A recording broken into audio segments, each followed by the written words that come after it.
Hey, what's going on, everybody? Welcome into the Rockstarflipper YouTube channel. Today is Sunday, September the 2nd. We are in a new month. I didn't talk to you guys yesterday, sorry about that. But I want to start off September correctly, and I want to give you guys a great item that could be really profitable. But I'm going to warn you, you read the title, it is the highest risk item on all of eBay. There are people that sell them on Amazon, but you really can't. Getting ungated is pretty hard. But on eBay or anywhere for that matter, they are the highest risk, highest profit, risk versus reward item. And it's cell phones, smartphones, cell phones, iPhones, Android, you name it. You can make a lot of money. So as many of you probably know, if you've seen my videos or you've followed me for a long time, I used to only sell cell phones. We're talking 5 years ago, 6 years ago, up until about 4 years ago. I would say it was like 2013, 2014 is when we stopped selling phones. Now, occasionally I will get a phone where I know the person, I know the full history of the phone, I know where it came from, I know that they paid their bill, I know all that stuff, and I'll buy it from them and I'll sell it and I'll make myself some money. But generally speaking, I don't normally buy phones to sell. It has nothing to do with my lawsuit, which if you're not familiar with, you can go back in my videos and look up the word lawsuit. I'm still allowed to sell phones perfectly fine. I can flip phones all day long. I choose not to, and I choose not to because it is such high risk, high reward. Now, some of you may have some tolerance for this. I wouldn't recommend this to newbies. I wouldn't recommend this to people that just sell clothing or go to thrift stores. Field Required is a perfect example of somebody that could probably flip this stuff, or Fred. There's several of you, in fact, quite a few of you that could probably make a lot of money doing this as long as you're very careful. So what I want to do is I want to go over what the risks are. I want to show you on my eBay screen some of the pricing and some of the ideas of how you look this stuff up. And this goes for working and broken phones. You can buy them both. But the thing to remember is that when you're buying a phone, you have an entire checklist of things that you have to go over, rather than you buy a shirt and you make sure there's no stains or no holes and that everything's good. Occasionally you'll make sure that the label is authentic. With phones, literally like 100 things. We're talking about the power, the buttons, the charger port, the speaker, the microphone, the volume, the serial number, stolen, lost, unpaid bill. There's just an entire list of things that you have to check on. So let's go over those. I'm gonna go over to my computer and take a look at it, and then I'll show you some of eBay's actives and solds just to give you an idea of just how much money you can make on phones. Okay, so here we are on my eBay channel, and I have searched for an Apple iPhone 6 Plus 64 gig, and I typed in broken. So I want to show you guys some broken ones. But first, I also typed it in as just a 64 gig regular.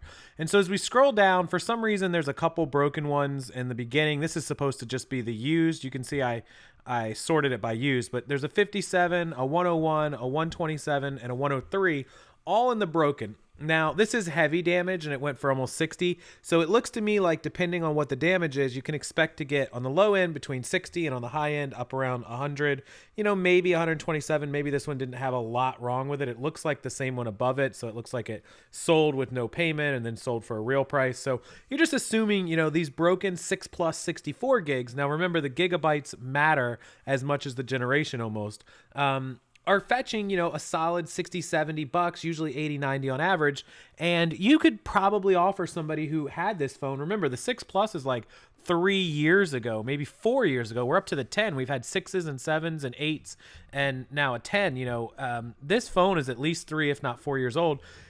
You could make somebody an offer on a broken one and be like, listen, I give you 25, 30 bucks for it, pop it up for 90, bang. There you go. 60 profit, less fees and shipping, $45, $50 on one item. Remember, the key to these, they're going to sell immediately. You don't even have to do auctions. Buy it now and it would have sold. I'll show you that in a minute. But let's look at the regular used ones. So here's somebody that's got one, and he's obviously got multiples listed in different colors. They're priced between $224 and $274. So why the difference? Well, sometimes the colors can be worth a little more. Apple, might have less of a supply of certain colors, and so that one may not be as readily available, especially on the newer ones. But even on older ones, there may not be, more people might buy the rose gold ones than buy the silver ones. And so you might be able to get $225 for a silver, but you might be able to get $255 for a rose gold. So that's kind of the difference in the pricing here. Also, the carrier matters. Sprint phones are notoriously the cheapest resale value. T-Mobile's a close second. AT&T and Verizon are typically the higher valued ones. That's not for all phones and all models, but typically. Verizon was always the highest for a while because they came factory unlocked after the iPhone 5s. And that just means factory unlocked means that you can take the phone to any carrier, you can go overseas with it, and it'll work with any of them. The other ones required a little bit of work, a little bit of programming, sometimes some payment, some money to get them unlocked. So that's what made Verizon worth a little bit more right off the top. So as we continue to scroll down, it looks like, some of these people have 16, 64, 128s, again, different price. But here's one that sold for $244 and 10. Here's one that sold for $240. Here's one that sold for $224 plus 10, so $234, $249, $230 total with shipping, $230, $279. $225. It looks like a fair value on this phone that you can expect to get is somewhere between $225 and $250. And so if I was buying this phone for resale off somebody, now this is fully working, $225 to $250 for a 4-year-old phone. If it's in good condition and it was fully working, I would probably offer this person around $100, $125 because that gives me $100, $125 in room. If they weren't willing to go that low, I could go as high as $150. Basically, if you were selling a phone of this value and you were getting $230 for it, you're going to pay a PayPal fee of $7 and you're going to pay the eBay fee, if you're not top rated, $23. So you're going to be out $30 and you're going to spend money on the signature and the shipping. You're going to spend about $7 on shipping total. So you're going to be out $37 on a $230 purchase. It's going to leave you $193. So if you're left with $193 in pocket, call it $190 just to be safe. You can pay up to like maybe $140 and make $50 on one item that you're going to sell basically overnight. Now, if you were paying, $120, $130 and making $50, $60 or $140 to make $50, $60, that's basically what you're making, almost a 50% margin. You're making like 40% margins. You're not going to triple, quadruple your money like you would on clothes, but you're going to make $50, $60 all in one shot and it's going to sell. You're not going to have to worry about promoting it. You're not going to have to run a sale. You're not going to have to do, best offer. On phones, you're just going to list it for $250 or $260. And if it doesn't sell in a day or two, you're going to drop it $5 and people will start messaging you. I mean, this is the most highly sought after item on the entire internet. And so that gives you a little glimpse into the world of cell phones. And any phone that you look up, no matter how old it is, almost all of them have value. Look, this one had a rear camera not working and they got $171. If somebody offered to sell you an iPhone 6 Plus 64 gig and said, listen, the rear camera doesn't work, you could say, hey, I'll give you $50 for it. Bang, 170, 120 profit, less fees and shipping. You make yourself 80, 90 in a shot. It's almost easier to convince people to sell you the broken phones than it is to sell you the good ones, because when it's good, they know it has good value. When it's broken, they just want to get rid of it. They probably aren't even using it anymore. They replaced it with a phone since then. It's just been laying on their drawer or their nightstand or whatever. And so that's almost why broken phones are better than good phones. And when you list these broken phones, you're going to put no returns. Now, you still have to correctly list them or they can open an item not as described. If you were to sell a broken phone that had a bad camera, but it ended up having a bad camera and a bad volume button, somebody could return it if you didn't describe the volume button. So you still have to describe everything correctly, but you put on no returns and it protects you. When I sold broken phones, there was almost never a return, once in a very blue moon, and I would fight them as long as I described it correctly. And that's how that works. So there you go. As we come over to the broken one, this is the same phone, broken. Again, these are all worth in the low hundreds up to, mid hundreds. So here's one 101, 107. This is like missing most of the thing. They still got $35-$40 out of it. 127, 103, 110. Now I'm going to tell you guys, it cost more money to buy this stuff. You're going to be spending a lot of money, but the money's going to come right back to your PayPal almost immediately, like I said. So the key is what we call floating money and money rotation. Let's say you have $300 or $400 to work with. You go buy a couple of phones, you flip them, and in 2 or 3 days, the money's back in your PayPal.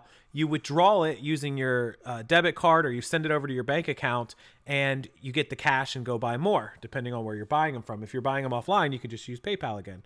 And so that's why it's important to keep that money circulating and rotating and take the profits where you can. Coming over here to a Samsung Note 5. What are we up to, like a Note 9? I don't use Android, but I think they're at Note 9s. This is a 4 or 5 year old phone. Again, 122, 158, 125, 136. Lower one, 115, 132. So this looks to be worth about 125 to 150. And they also will have some broken ones that you could buy if you wanted to. And so, still value. You offer somebody 60, 70 bucks, you could double your money. And this is the world of cell phones. It's very, very high profit. And the other reason that it's very high profit is because stuff sells so quickly in the cell phone world that you can get the money and just keep turning it over and over and over again. That requires an education and inventory, money floating, money turning, all that kind of stuff, but you get the hang of it. So now I want to go back and I want to show you guys everything that you have to look for, everything that you have to test, and everything that you have to be aware of when you're buying these phones. Okay, so I have some damages here that you have to look for, some items you'll need to test when you're buying phones. So my basic recommendation is that you get chargers for any items that you're going to want to test and buy. Car chargers, mobile chargers, USB cables, depending on the car that you have or the adapters that you have. And just keep one with you at all times in whatever car you're traveling in. Because when you're buying these from local people, whether it be Facebook Marketplace or Facebook Yard Sale Group, maybe Let Go or OfferUp or Craigslist, wherever you're buying them from, you're going to have to test these products on the go. You're probably going to be meeting people at a Starbucks, at a police station, at a driver's license building. Don't let them come to your house. Don't go to their house. Be safe, of course. But you're going to need to test this, and that's going to require your car, plugging it into the car or into maybe a mobile power adapter if you have it. Whatever you need, keep it with you and make sure you can test these items. Never believe somebody when they say, oh, it works fully. Never. 100% test everything or don't buy it. They lie, and they lie. Number one rule of buying local merchandise is everyone lies. Period. Learn that and learn it quickly. Trust nobody. No matter how good they look, no matter what kind of car they pull up in, no matter how rich they appear, no matter how poor they appear, whatever it is, no matter how young, old, teenager, professional, they're lying. Assume every person is lying, always. Okay, so the first thing is the obvious. It's cracked screen. This is where you drop the phone and the screen cracks. It's as simple as that. The phone still works. Everything still goes. It just, the glass is cracked. Typically, these are a quick, easy repair for people that know what they're doing, and you can sell these for pretty good value. Now, with the iPhone X, it has front and back that can crack, and it's expensive, so just keep in mind that you're going to need to look up the pricing for cracked screen. The second one is a bad LCD. This is what a lot of people don't understand on phones. The LCD is actually what provides the picture. That's all these background things, and so that's underneath of the glass. Now, some phones, it's all in one. The glass and the LCD are one part. If one breaks, you have to replace it all. But a lot of phones, most phones, the glass and the LCD are separate, and you can replace the cracked screen with just a glass cover. And if the LCD breaks, you can replace the LCD underneath and put your original screen back on. Typically, though, if the LCD breaks, people choose to just go ahead and replace both of them because the glass is usually inexpensive, except for the iPhone X. Okay, so the third one is the charger port. Phones have to charge, and so this is why you need to have a mobile charger with you. You want to charge it and make sure that it's taking and holding a charge at least for a couple minutes while you're testing it. Also, people are notorious for showing up to sell an electronic and they're like, oh, it works all the way, but it's dead. I didn't have a chance to charge it. So you knew for the last couple hours you're going to be meeting me and you didn't have a chance to charge it. Oh, don't worry about it. I've got a charger. We'll charge it, plug it in, and make sure it turns on. I can't tell you how many times people showed up with dead phones swearing to me they work up and down, and I'd plug them in and couldn't even get them to power on. And they knew it. They're just trying to get over on you because once you hand them that cash, that's it. Whatever you've got is what you've got. Keep that in mind. Okay, number 4 is going to be everything else as far as the physical phone goes. The Wi-Fi connection. Now, the only way to check this is if you're meeting them somewhere that has Wi-Fi or if you have hotspot on your phone. I have a hotspot on my phone, so it's easy. I don't have to be at a Starbucks or McDonald's. I can be at the driver's license building or the police station. But make sure you have a way to check the Wi-Fi. Wi-Fi goes bad on a lot of phones, and so you don't want to buy a phone that's fully working. You get it home to test it, and now it can't connect to the internet. Now you've got a $200 phone that you paid $100 for, and now it's broken and it's only worth $100. You'll be out a lot of money. The volume buttons and the vibrate buttons on phones, very important. Make sure they go volume up, they go volume down. Make sure they actually cause the volume to go up and down. You can open a video, you can record a video and listen to it. You can go on Wi-Fi, listen to YouTube or whatever you need to do to test the volume on the phone. Now the speaker, that's going to be exactly what I just told you. That is, being able to hear what the phone is playing. You also want to test the speaker with a phone call if at all possible. If you're on Wi-Fi, you can you can Skype yourself or Google Hangout yourself. You could test that, the speaker and the microphone. So that'll allow you to hear somebody else talking to you, and that will allow you to hear what they're saying when they're talking back to you, and vice versa. Cameras, you want to check both cameras. If it has a front or a rear camera, take photos with it. Make sure there's no blotches. Sometimes I've seen cameras that are bad. You can't tell they're bad, but you take a photo and it's all discolored and messed up. So check both of those cameras. Make sure you also take some video footage to make sure they take proper videos. The flashlight and the flash, those lights go out a lot, especially if the phone gets water damage. They go terrible, and that's a quick way to check for it. So turn on the flashlight, take a picture with the flash on in a dark spot, put it in your back seat, or cover your hand over it, or whatever you have to do. Now the digitizer is going to be a part of the screen that you can't see or know. That could be that your screen is not cracked, your LCD is not bad, but the touch portion doesn't work. You touch a part of the screen, it doesn't do anything. The screen's not cracked, but it won't work. Well, that just means that either it's come unhooked inside of the phone or the digitizer has gone bad altogether and will need to be replaced. It's a little bit of an expensive part sometimes. So make sure that all of the touch screen works, and that'll ensure that your digitizer is good. The last thing is obvious. It's water damage. Inside of the charger port, typically on iPhones, it's either here or it's inside of the SIM card trays, which you'll need to buy a SIM card popper. You can get them off eBay for like 99 cents to pop the SIM trays out. They're those little pointy things. They look like paper clips almost. They're real small. And there's white stickers inside of those, either in the charger port, in the SIM card tray, or both. And that sticker should be white, not pink, not red, not slightly whatever. It should be white. Otherwise, the phone has been exposed to water. Now, it doesn't mean the phone is bad, but you can't resell that phone for value, because if somebody else sees that pink sticker, they're not going to pay you for it. They're not going to buy it, or they're going to send it back. So if the sticker has in any way, any pink, any red on it, pass on the phone or offer them money as in the value that you would buy it at, knowing it's water damaged. And if the sticker is missing, assume they took the sticker off to hide it. So you have to go with that as well. When you offer people to buy their items and their phones, tell them that you're going to check for all this. Let them know, I'm buying this fully working. I need to check, all the buttons and the power. I need to check the water damage sticker. That way, because sometimes people don't know the water damage sticker. They don't even realize it. And they show up and they're like, oh, I had no idea. And then you've wasted your time. So the more you can cover before you show up to meet them, the better off you are. Okay, so that about covers everything you're going to need to check and test on the phone. There's other things here and there that you'll need to learn, and you'll learn as you go.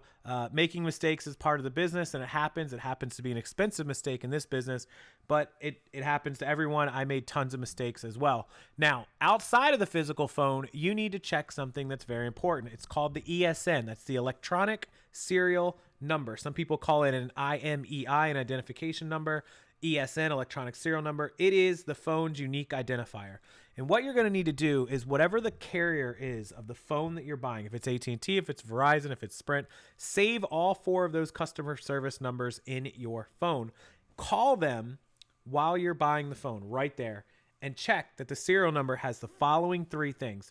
No reports of stolen, no reports of being lost or insurance claims, and no unpaid bills. That will ensure that the serial number is clear and clean 100%. Now, there are 2 things that can go wrong here. 1, you get a rep that doesn't know how to look it up and gives you false information, tells you it's good when it's actually bad. That's happened to me more times than I can count. Number 2 is that the person sells you the phone, and then as soon as they leave, they've written the serial number down, they go and call it lost or stolen, they get a clean insurance phone mailed to them, a replacement, and now the one you're holding is shut off and bad because they just reported it lost or stolen. It's of course fraud, and it happens, and it's happened to me more times than I know. There's really no way to prevent it. The only surefire way is if you bought a phone and while you're with the person, you called the carrier and had the possession, the serial number added to your own account if you had that carrier, and then you own it and you're the only one that can call it in lost stolen. I've still seen it happen though. So you have to be careful of the fraud. It happens, make sure you have somebody sign a paper, give you their ID, their information. If they're not willing to do that, typically there's a reason. The phone is stolen, or the phone is bad, or they're planning on making the phone bad, and they won't want to go through that route. Because if they do it to you and they commit fraud and you have all their information, well, you could go after them, and that would be helpful. It still won't be easy because they're probably going to cause you to sue them in civil court, but they've committed a criminal crime, and so you can at least have them arrested. If you had their information, if you took down their driver's license and their name, email, address, as much as you can get from them, you can create a pre-made template. There's some, it's basically a receipt of purchase, a buy, bill, invoice, bill, whatever you want to call it, that you can print offline for free and then have them fill that out. So that's what I would be concerned with as far as the serial numbers go, being completely clear. Something very, very important you have to check with every single device. Okay, so that is iPhone, Android, and cell phone, smartphone buying 101. Hopefully that gets you started. I'm going to say it again. It is a very high risk, high reward business. And I am not telling you what to do, not do. I'm not covering this 1,000%. That's as much as I really could put in here for you now. So anything that you do is completely your responsibility. Don't blame me for it. I'm not taking responsibility if something goes wrong. I'm warning you of everything you need to be cautious of. Everything else is up to you to do your research, do your due diligence, and make sure everything you're doing is correct. Otherwise, you will end up losing a lot of money. All right, so I'll leave you guys with that. Enjoy it. Let me know if you've ever flipped phones in the comment section. If you plan to, if you're going to, come back and tell me how it works out for you. Tell me some of your best flips, whatever you want to put in the comment section. As always, I appreciate it. And make sure you check out the description box before you go. Make sure you're subscribed to my channel and you like this video if it helps you out, if it helps you make some money, and if you like the content at all, the like button really helps me out. The description box is full of all my links, Amazon and eBay store. If you're going to do any shopping at all on eBay or Amazon, if you could use my links to get to those websites first, they're affiliate links and they help me out. Whether you buy from me, you buy from someone else, no matter what you buy, it helps me out and I get credit. Thank you guys so much. I'll see you next time.